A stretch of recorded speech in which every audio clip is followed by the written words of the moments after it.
Kita memasuki masa raya Advent minggu ketiga yang ditandai dengan warna pink atau biasanya dipakai lilin berwarna merah jambu yang berarti sukacita, ya, perasaan sukacita. Karena itu minggu ketiga ini sering disebut sebagai Minggu Gaudete, bahasa Latin yang berarti sukacita.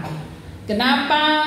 Karena kita semakin dekat pada hari yang dinantikan, yaitu hari kelahiran Sang Juru Selamat.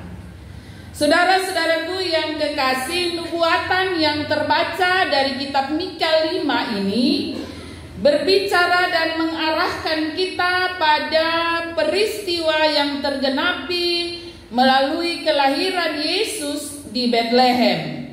Sebuah kota kecil yang tidak dianggap penting baik pada masa Nabi Mika bernubuat bahkan 8 abad setelahnya, yaitu peristiwa kelahiran yang terjadi di Bethlehem. Itu sebabnya ketika para Majus datang mencari Yesus dan mereka mengatakan bahwa bintang itu mengarah ke Bethlehem, tapi mereka tidak tahu. Mereka bertanya di manakah sang raja, sang pemimpin itu akan lahir. Maka Herodes yang berkedudukan di Yerusalem hampir tidak percaya bahwa ada seorang pemimpin besar yang akan terlahir dari kota kecil Bethlehem. Saudara-saudaraku yang kekasih, Nabi Mika menggambarkan kelahiran Sang Mesias atau Yesus sebagai gembala agung yang akan memimpin umatnya dalam kemegahan. Dan kita dapat membaca bagian itu dalam bacaan kita, di mana ia menggambarkan sang pemimpin ini akan menumbangkan Asyur, akan menginjak, dan pemimpin ini adalah pemimpin yang luar biasa. Tetapi pemimpin tersebut akan terlahir di Bethlehem. Bethlehem adalah kota kecil di antara 12 suku, dan dari sana Allah memulai sebuah siarah penyelamatan melalui kelahiran sang pemimpin, dan ini tergenapi ketika Yesus lahir. Saudara-saudaraku yang kekasih, gambaran tentang Mesias yang terbaca dalam bacaan ini kita dapat menulisnya dalam beberapa poin. Yang pertama, Sang Mesias yang akan datang itu dipastikan akan terlahir dan hadir di Bethlehem. Yang kedua, bahwa pemerintahan dari Sang Mesias ini sebenarnya telah terjadi pada zaman dahulu, zaman purbakala. Artinya, ia telah ada sebelum ia dilahirkan. Yang ketiga, pemimpin ini adalah pemimpin di dalam kekuatan Tuhan.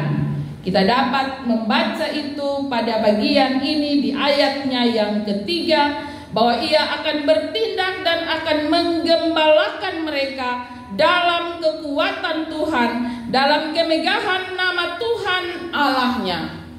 Sebuah gambaran yang luar biasa, gambaran seorang pemimpin yang melebihi raja-raja yang hidup pada zaman itu. Dan yang lebih indah lagi, di ayat yang keempat dia mengatakan bahwa dan dia menjadi damai sejahtera. Jadi walaupun gambaran Sang Mesias atau Sang Raja yang akan lahir di Bethlehem itu seorang raja yang megah, seorang raja yang perkasa, seorang raja yang hebat, tetapi dalam raja yang hebat itu, misi utama yang ia bawa ialah membawa damai sejahtera. Sebuah gambaran utuh tentang Mesias yang tergenapi 8 abad kemudian, dan benar nubuatan itu menjadi nubuatan yang membawa sukacita bagi setiap umat Tuhan.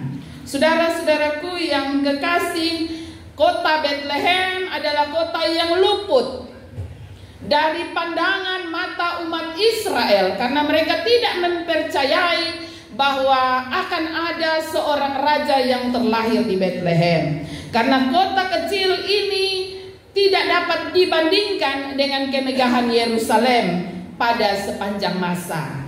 Saudara-saudaraku yang kekasih, 4 catatan kecil yang tadi saya sampaikan di masa raya Advent ini menjadi sorotan bagi saya dan saudara untuk merenungkannya. Yang pertama, kita belajar tentang kerendahan hati.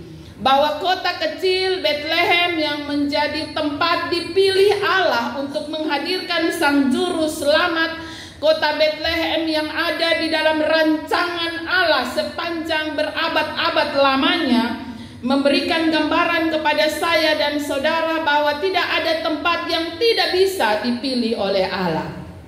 Walaupun Bethlehem adalah kota yang kecil, kota yang tidak masuk hitungan, tetapi ternyata kota itu dipilih oleh Allah bahkan 8 abad sebelum kejadiannya. Saudara-saudaraku yang kekasih, di sini kita belajar tentang kerendahan hati. Kita belajar bahwa kehidupan kita ketika diperhadapkan dengan kehadiran Allah yang Maha Kudus, kita akan merenungkan siapakah kita dan siapakah Allah.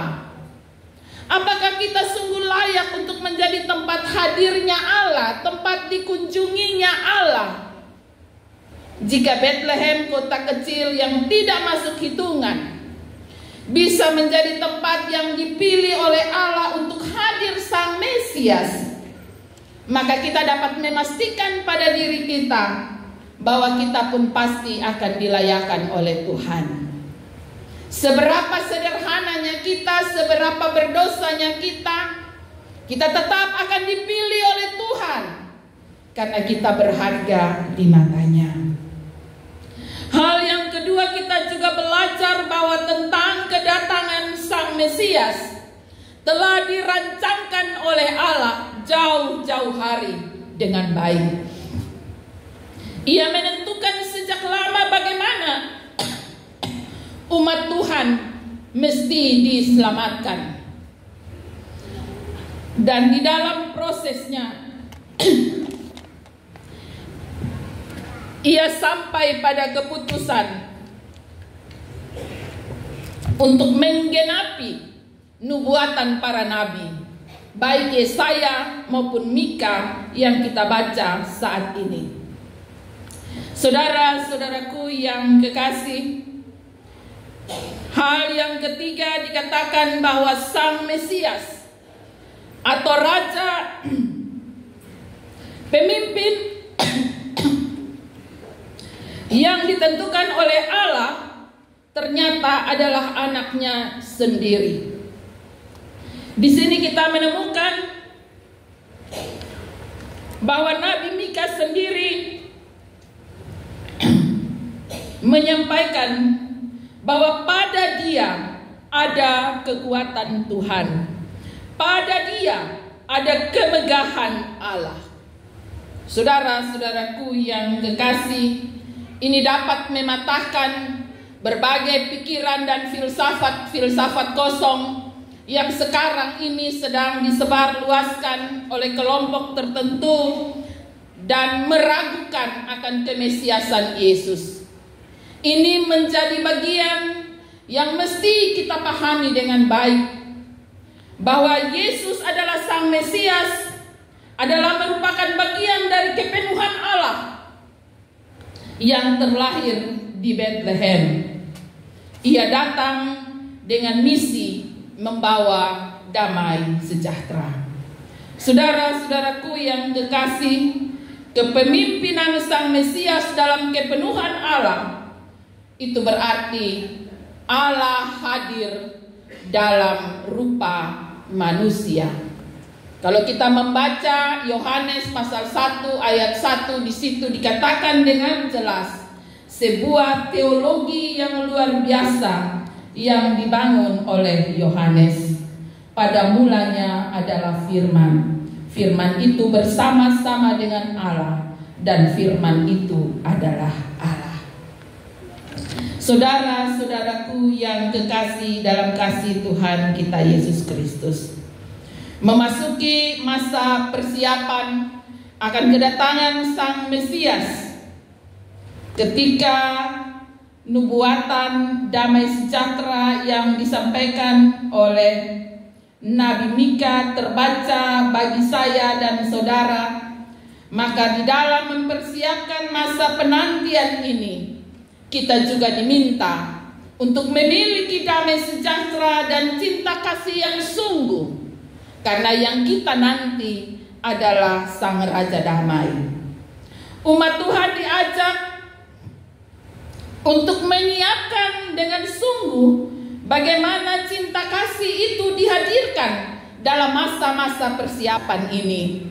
Rumah tangga dan keluarga kita dihiasi dengan cinta kasih, dengan sapaan-sapaan yang membawa damai sejahtera. Ada sukacita di dalam setiap rumah umat Tuhan, karena di rumah tersebut Sang Raja Damai akan datang.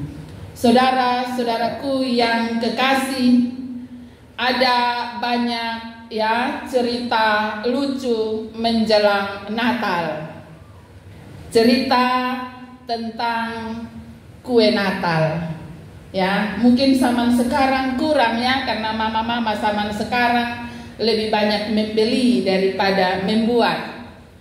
Cerita ini mungkin hanya masih bisa dikenang oleh kita yang kelahiran 70-80, yaitu mama-mama kita pasti akan berusaha untuk membuat kue seperti apa, rasa seperti apapun, mereka akan berusaha untuk beli oven dan bakar sendiri.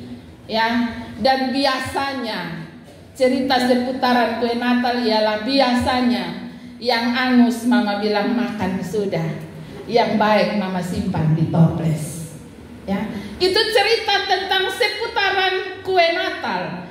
Tetapi itu membawa sukacita bagi kami anak-anak pada masa itu. Kami sangat bersukacita sekali dan kami sangat menantikan yang angus. Semoga mama lupa supaya dia angus, karena itu bagian kami. Saudara-saudaraku yang kekasih dalam kasih Tuhan kita Yesus Kristus, kita tidak berbicara soal kue yang angus, tetapi kita berbicara tentang perasaan sukacita yang dimiliki oleh setiap anak-anak Tuhan. Mereka senantiasa merindukan akan masa itu.